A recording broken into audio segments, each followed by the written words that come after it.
మనం ఈరోజు ఈ మహానాడు ద్వారా ఇదేదో కేవలం సభ కాదు, ఈ సభ ద్వారా ఈ రాష్ట్రానికి దశ దిశ నిర్దేశించేటువంటి తీర్మానాలు చేయబోతున్నాం.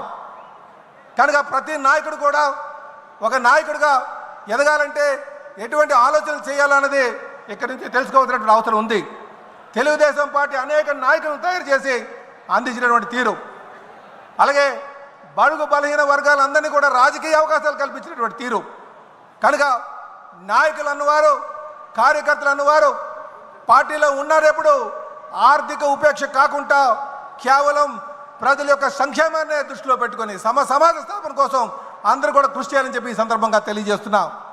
అలాగే మనం అధికారంకి వచ్చాం, అందరికీ సముచిత స్థానం ఇవ్వలేకపోవచ్చు, అంత మాత్రాన అలిగి కూర్చోడానికి వీలు లేదు.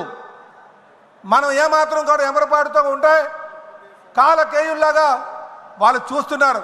గత 5 సంవత్సరాలుగా ఈ రాష్ట్రాన్ని దోచుకున్నటువంటి వారికి మనం బుద్ధి చెప్పాలి అంటే 2029కి మళ్ళీ మనం అధికారికి రావాల్సిన అవసరం ఉంది.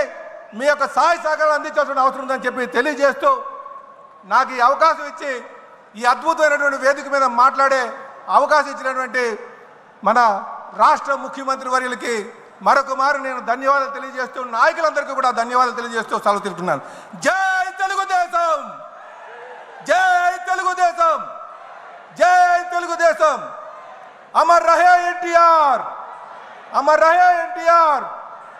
నారా చంద్రబాబు గారి నాయకత్వం, నారా చంద్రబాబు గారి నాయకత్వం, నారా చంద్రబాబు గారి నాయకత్వం, యువ నాయకులు లోకేష్ గారి నాయకత్వం, యువ నాయకులు లోకేష్ గారి నాయకత్వం. జై హింద్.